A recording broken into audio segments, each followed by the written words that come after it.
Norman Daniel Dutch Cota, S.A. was a United States Army general during World War II. Cota was heavily involved in the planning and execution of the invasion of France, codenamed Operation Neptune, and the subsequent Battle of Normandy. He is famous for rallying demoralized troops on Omaha Beach, by engaging in combat with them and personally leading their first successful breakout. He was awarded the Distinguished Service Cross for his actions there. Early life: Cota was born in Chelsea, Massachusetts, the son of George William Cota, a former railroad telegrapher, and Jessie H. Mason, a schoolteacher. He attended Worcester Academy for 3 years beginning in the fall of 1910. While playing football there, his teammates nicknamed him Dutch, and the name stuck with him, although its origins remained unclear. Military career. West Point. In June 1913, he was accepted to the United States Military Academy at West Point, New York. He and the rest of his class graduated 2 months ahead of schedule in April 1917 because of America's entry into World War I. Cota and Dwight D. Eisenhower got to know one another while playing football at West Point. They became and remained good friends. World War I. Commissioned a second lieutenant of infantry, Cota was quickly promoted to first lieutenant, then captain after only a few months. By the time he had accumulated 18 months of active duty, he was a major. He was assigned to become an instructor at West Point shortly before the end of the war in 1918, serving there until 1920. Interwar years. In 1919, the now peacetime Army underwent massive downsizing, and he was reduced in rank to captain. While post-financial officer at Langley Field, Virginia, in 1922, he was held personally responsible when the post was robbed of $43,000. It took an appeal to Congress for him to be absolved of having to make good a loss. He later served in Hawaii and graduated from the United States Army Command and General Staff College at Fort Leavenworth, Kansas in June 1931. His student paper study of the dispositions of the Turkish 9th Division on the night of April 24, -25 and its operations to include the night of April 27, -28 was about the Gallipoli campaign in WWI. He was an instructor at the infantry school and graduated from the Army War College in 1936. He was an instructor at the Command and General Staff School. He then became the executive officer for the 1st Infantry Division's 16th Infantry Regiment at Fort J, Governor's Island, New York. World War II. At the outbreak of World War II, he was the G2 officer and then G3 officer of the 1st Infantry Division from March 1941 until June 1942. In June, he was promoted to Chief of Staff of the division, a position he held until February 1943. In February 1943, right after his involvement in the invasion of North Africa, under the command of Major General Terry de la Mesa Allen, S.R., he prepared a report which included suggested revisions to the task organization of assault divisions, and his recommendations were adopted during preparations for Operation Husky, the Allied invasion of Sicily. He was promoted to the rank of Brigadier General and was quickly sent to the United Kingdom, where he served as the United States advisor to the Combined Operations Division of the European Theater of Operations. In that capacity, he helped supervise the training for landing operations.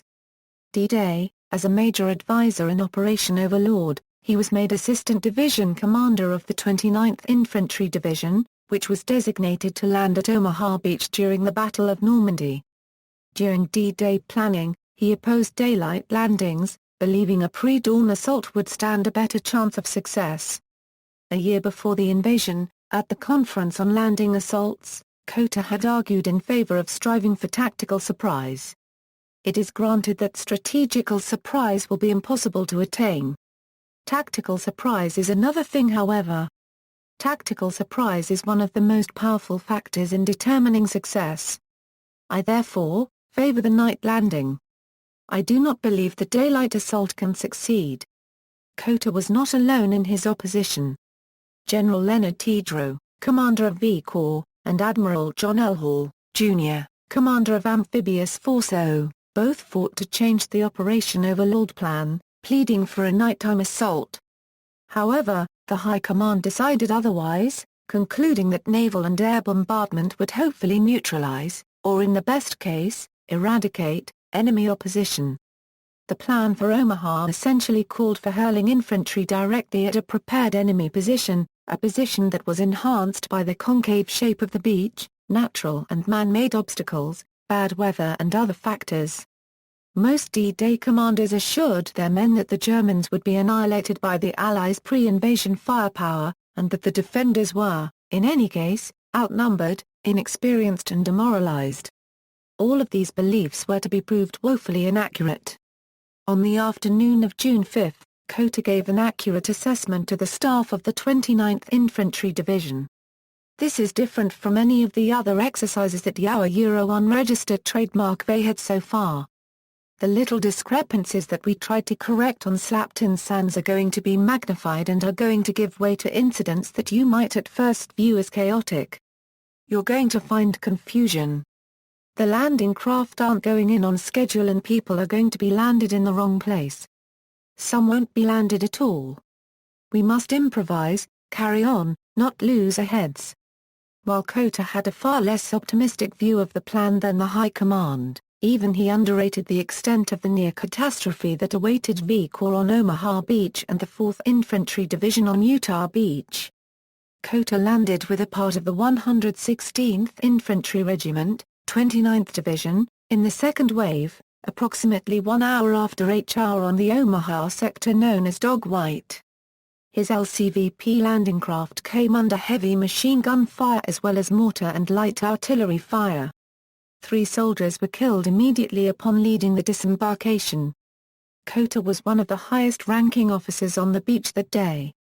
After landing on the beach, he is famous for personally rallying the shell-shocked, pinned-down survivors and opening one of the first vehicle exits off the beach.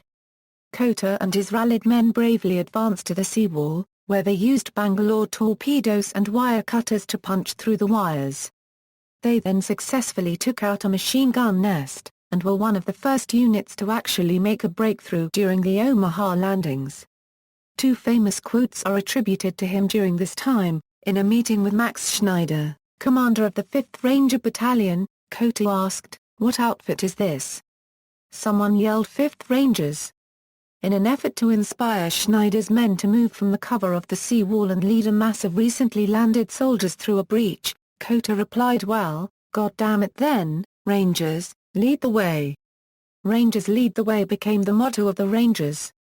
He is also quoted as saying to his troops, "Gentlemen, we are being killed on the beaches. Let us go inland and be killed." In the film The Longest Day, Eddie Albert, who portrayed Colonel Thompson, said that. In the film The Longest Day, actor Robert Mitchum, portraying Cota, delivers another famous quotation attributed to Colonel George A. Taylor, "There are only 2 kinds of people who are staying on this beach, those who are already dead and those that are gonna die. Now get off your butts, you're the fight in 29th. Liberation of Paris.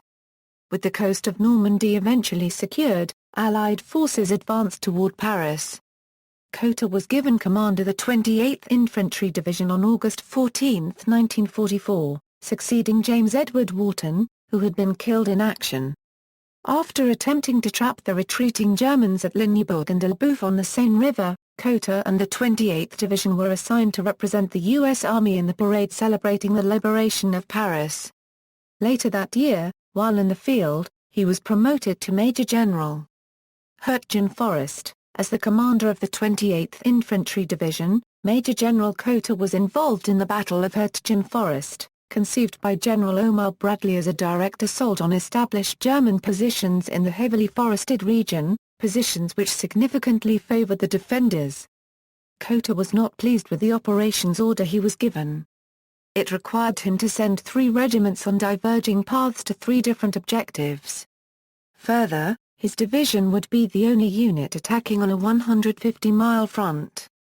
His complaints were given little weight by his immediate superior, V Corps Commander Major General Leonard Drew. The northern and southern thrusts achieved little. The Center Regiment, the 112th, captured 2 villages and a town, but was eventually driven back by German counterattacks. In an article written for the United States Army Combined Arms Center, Lieutenant Colonel Thomas Bradbear identified 3 crucial mistakes that Cota made. First, neither he nor his staff ordered reconnaissance patrols. Second, he selected, sight unseen, an extremely narrow trail as the division's main supply route. Finally, he chose not to employ the extra armor units he was given in support of his infantry, believing the terrain and road system to be unsuitable for their use, whereas much of the forest was in fact accessible. Instead, the tanks were used as supplementary artillery. Further, Bradley criticized Cota for remaining in his command post, visiting the front only once late in the fighting, by which time he had already lost control of the situation. Cota's Pennsylvania's Bloody Bucket Division sustained heavy losses and failed to secure its objectives.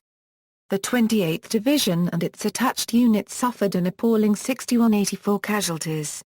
The 112th Infantry Regiment alone had 2316 casualties out of a total strength of 3100.